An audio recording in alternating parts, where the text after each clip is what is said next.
knew better than to interrupt him. I did not. Well, there's the difference between you and me.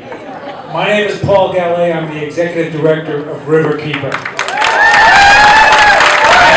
What I'm about to say, I won't say lightly, because I've sat in your seats. For 13 years, I worked for the New York State Department of Environmental Conservation, and I've been to a lot of meetings like this. And I want to say one thing first. If you think you can end this meeting at 9:30, you guys got another thought coming to you. You stay here until this group is done talking. And I will be as brief as I can to facilitate that. Now, I have a series of questions I'm going to ask, but I have to make a statement first. You know, you've heard a lot of anger in this group, and I'll tell you, you've got it coming to you. As a regulator, I prided myself on listening to the public, and when the public was right, changing my mind.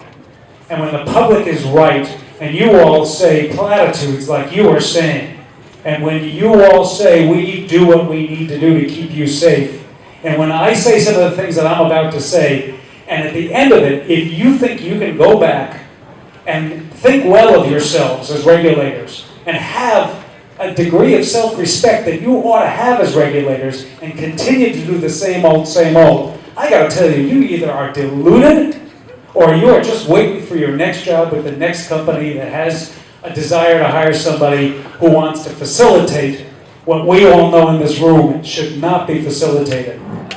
So here are the questions I have for you as a former regulator and as someone who is litigating against you at present.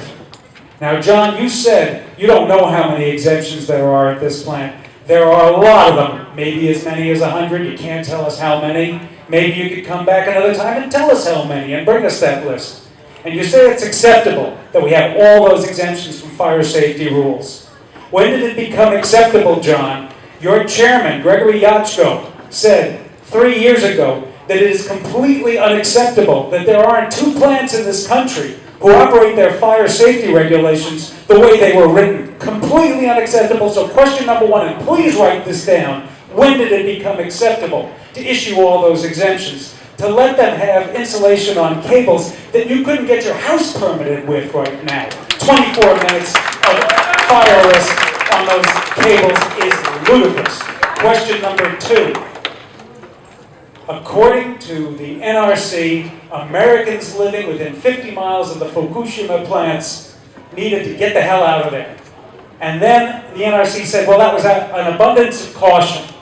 So question number 2, why do you get an abundance of caution if you're an American living in Japan, and if you're an American living in the New York metro area, no abundance of caution for you?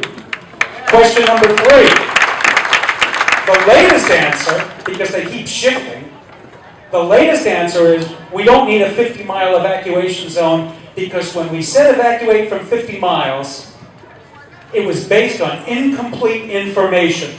Now, you can Google all these things. They're on the web.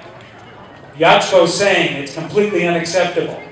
Evacuation to 50 miles because, well, it's an abundance of caution.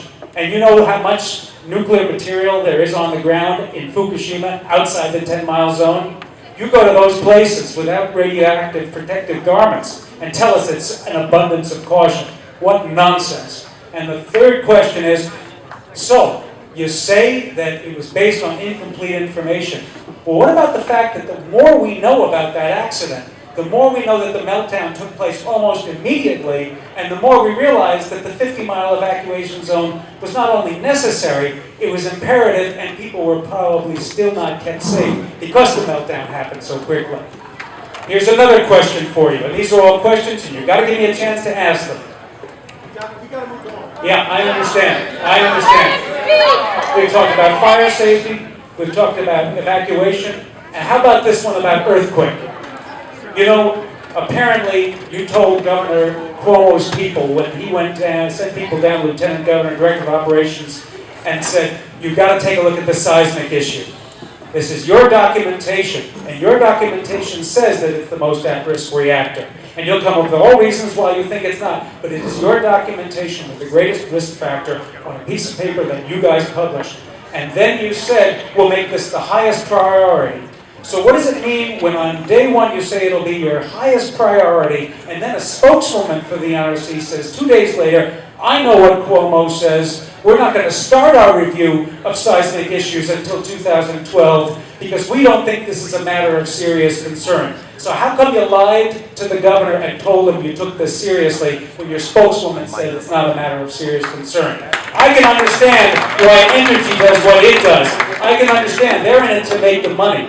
You guys are supposed to have our backs. And if you want to go back and feel good about yourselves as a regulator, and I say this as a former regulator, you better wake up tomorrow morning and find a new gear, because this will not stand. You have a war on your hands right now. You have a war unless you change your tune.